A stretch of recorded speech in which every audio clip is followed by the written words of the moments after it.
Hello and welcome to Cricket Nagar. I'm Mehran Zaidi, and today with me is John Benny, a young cricket enthusiast and a cricket analyst. And you might know him from his Twitter profile, Crick Crazy Johns. He's a very respected and a very well followed, almost a celebrity there on Twitter. So, welcome, John, and thank you for joining us for this short chit chat. Uh, It's a pleasure I'll to just talk with you. hi. Yeah, I'll just straight away just dive into the topics. First thing first. How do you see this World Test Championships panel now setting up for India? We have some issues with the some. I think some places are a little undecided. Who will open with Rohit Sharma? Then who would be the four pacers? Or depend whatever the pacers or bowlers. And so, how do you see? Of course, it depends on the pitch and all. But from right now, who do you see making the 11? I think it will be evenly matched contest because if you look at Southampton performance of county matches, it has been suiting Yeah. Bolt, Southie, Colin de Grandhomme is there. They have a good variety of fast bowling which suits in England Yeah. conditions. Coming into Indian team, I think Shubman Gill deserves to open, even though he underperformed in the England home Yeah. series, but The still the way he England. batted in Australia. So I think Shubman Gill should be opening.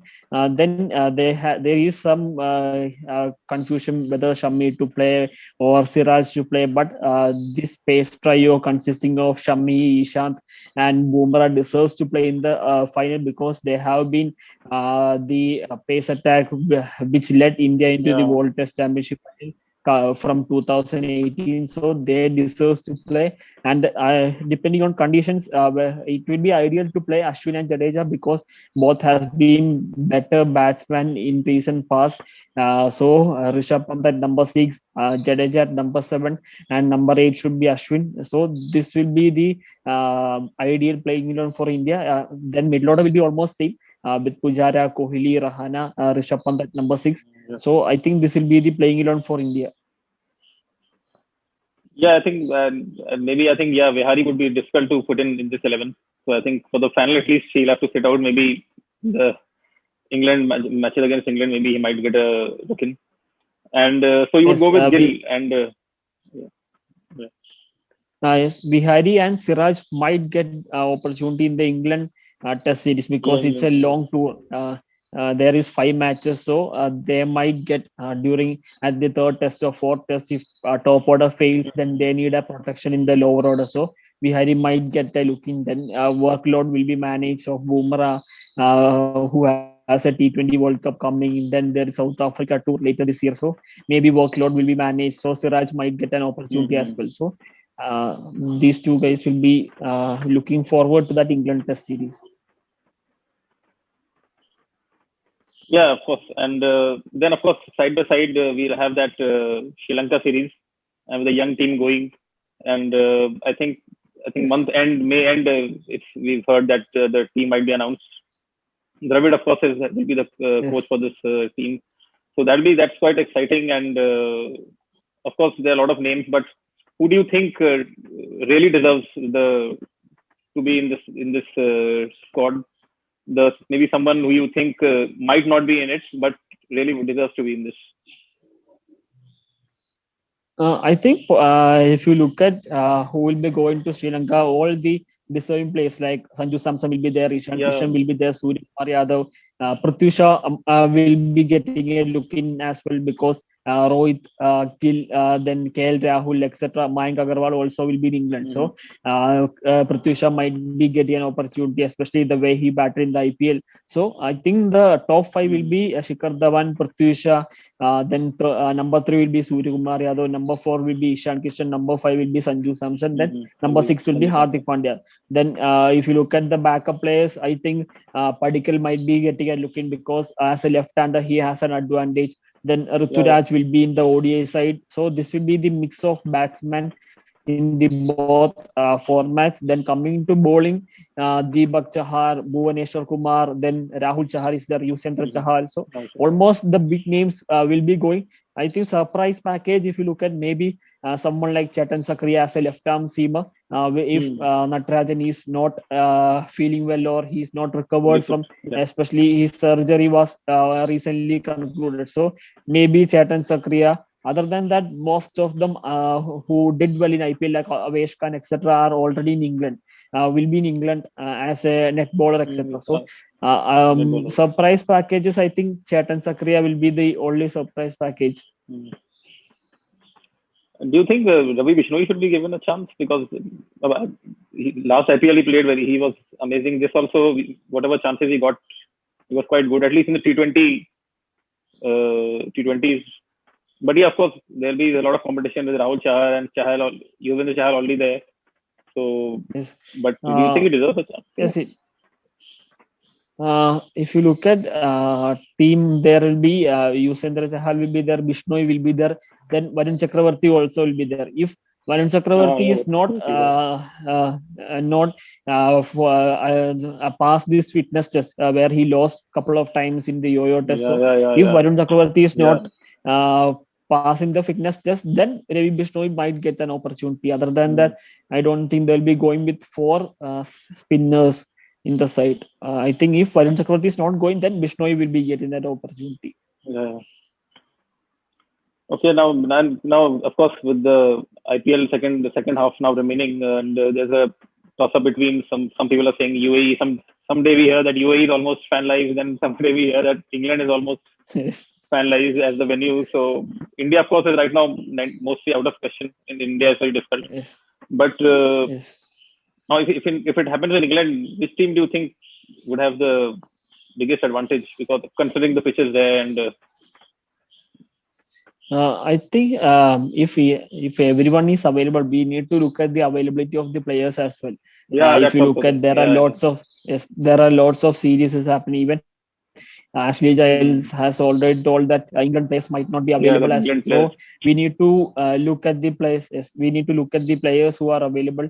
And I don't think they'll be conducting in England because late end of September it will be rainy season. I think it will be ideal in UAE, but as I told, there is lots. Yes, there are lots of logical issues with when will be they are going to conduct, whether they are going to cut short one test match or how they are going to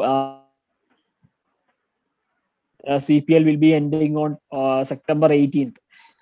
Then there is England will be touring to Bangladesh. Then there is a Pakistan tour. I believe there will be 2 T20s. So it will be tough for BCCI to overcome these all issues. And we need to look at the availability of the players as well. Even CPL, many players are not going to UAE. They have been picking the replacement. So we need to look at who will be available, etc. So it will be tough to tell who has the advantage. Yeah, that's true. Yeah, let's see now. PSL is now happening, and let's see how Pakistan Super League goes. And then if it is successfully held, then there's a big chance of IPL also happening in UAE. And so anyway, now they'll be looking at now they'll be looking at that. Now, of course, another big event which is coming up is the T20 World Cup, and of course, there's time for it. Even venue for that is also not decided yet. Some saying it could be in UAE. Then there's talk also of exchanging with Australia, the hosting, and so.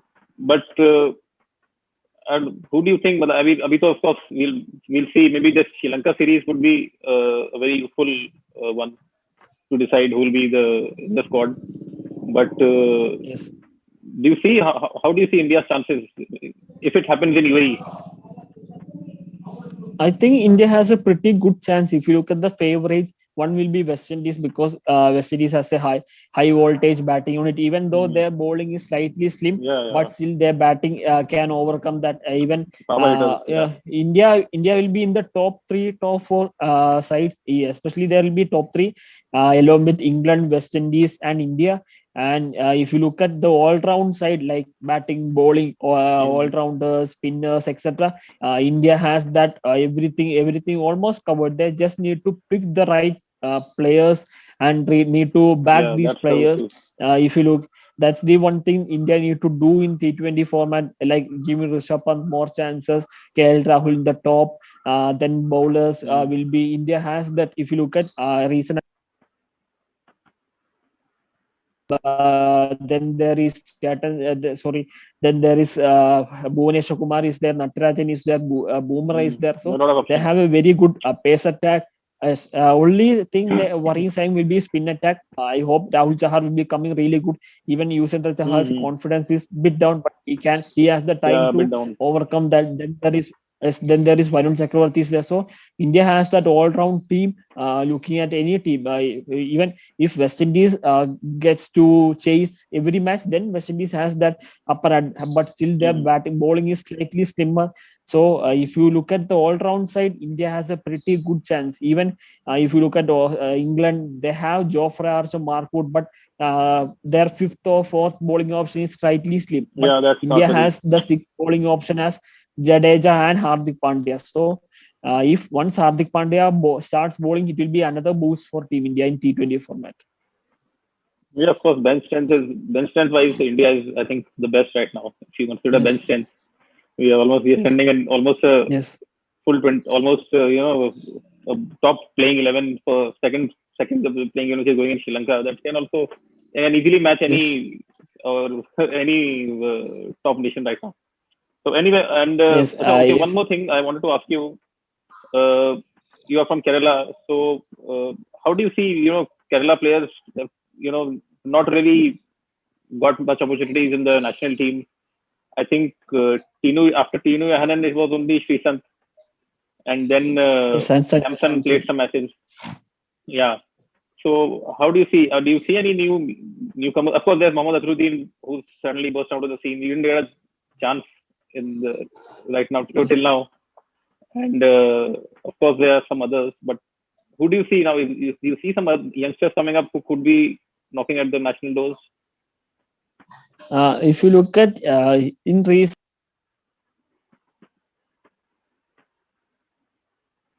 like TNPL, KPL, etc.